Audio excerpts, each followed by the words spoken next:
Today, we're going to learn a new skill, close reading. Close reading is the thoughtful, critical analysis of a text where we as historians focus on important details or patterns. This is an important strategy to use as historians because it helps us understand the text's meaning or significance. So if you look at the handout I gave you right here, it says close reading steps at the top. You can follow along as I read the 4 steps that I go through when I'm engaging in close reading. First, I ask, what claims does the author make?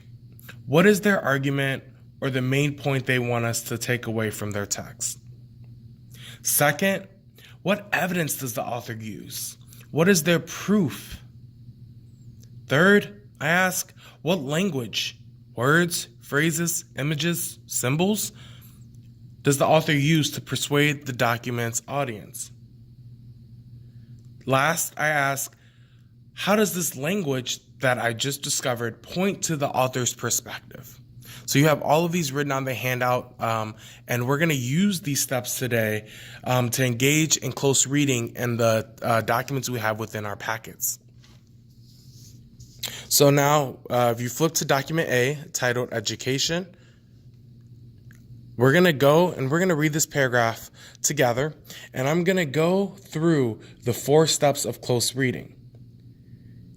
Now, you're going to copy everything I do. You're going to write everything I write, and it's important that you do that because after I'm done engaging in close reading on this text, you're going to get the opportunity to do it by yourself for the rest of the documents in the packet. Now, just a reminder, our unit question, our essential question is, to what extent were African Americans free during the period of Reconstruction? That's located at the top of your paper. So when we're going through these steps, you can think about how close reading helps us get closer and closer to discovering the answer to our unit question. So now I'm going to start here. We already went through the context a few minutes ago.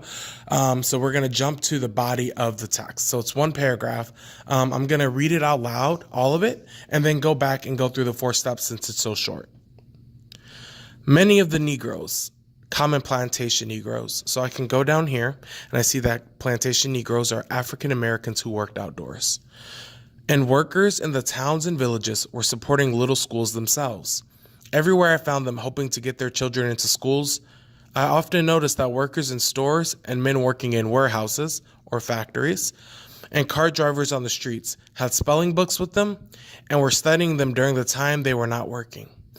They would go outside any large town in the South and you will see children and in many cases grown Negroes sitting in the sun alongside their cabin studying. So now that I have an idea of what this text is about, I went through it, I read it, I can engage in close reading. So first step is, what claim does the author make? So the first sentence to me sticks out as the claim. It says, many of the Negroes, common plantation Negroes, and workers in the towns and villages were supporting little schools themselves. So I'm going to underline that, and you're going to underline it as well. And next to it, I'm going to write claim. Now, I underline this and chose it as the claim because if we refer back to the context, we see that this is about a northern man who shows how former slaves welcomed the opportunity to learn, as we discussed earlier. And this seems to support that he saw workers and common Negroes supporting little schools themselves. So that seems to be the claim. If it's not, we can change it later. But as of now, that seems to be what the author is trying to get me to believe when I read this text.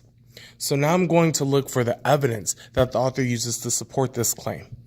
So everywhere I found them hoping to get their children into schools, I often noticed that workers in stores and men working in warehouses and cart drivers on the streets had spelling books with them and were studying them during the time they were not working. Go outside any large town in the South and you will see children and in many cases grown Negroes sitting in the sun alongside their cabin studying. So all of this, I'm going to do a little squiggly and write evidence because in every single sentence, we see that he notices an African American either reading, looking at a spelling book, so practicing his spelling skills, his literacy. He saw children doing it. And so all of this seems to be the evidence that supports the claim that many of the Negroes he saw were supporting little schools themselves. The third step, what language is used to support the claim? Well, the first word that sticks out to me is many, because many means a large proportion. So to me, that signals that a lot of African Americans were in support of it. Another word that sticks out to me is everywhere, because it gives me a sense of location. So everywhere the author went, he saw African Americans engaging and trying to educate themselves. Another word I'm going to circle is often, and remember, you should be circling everything as well. Often signals that he saw it frequently, and so it wasn't just a one-time thing, it was something that he would see regularly.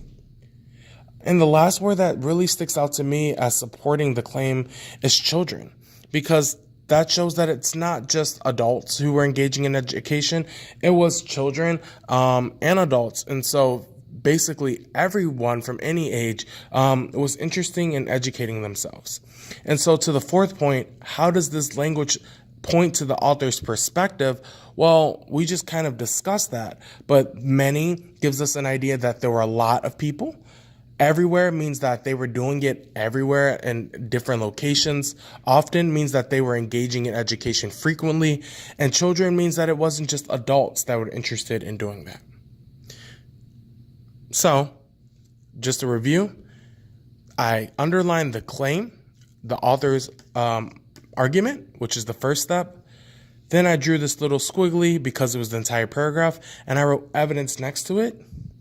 Then I found the language that supported the author's argument, many, everywhere, often, children. And then we explained how these words signaled something to us as readers, knowing that the author is using them to kind of embed this idea that this was something that African Americans really, really enjoyed. So now you can answer the questions to this document. It should be pretty simple because we went through it. So you're just kind of answering the questions based off of what we just did. And then once you finish that, you're going to have the opportunity to close read on document B.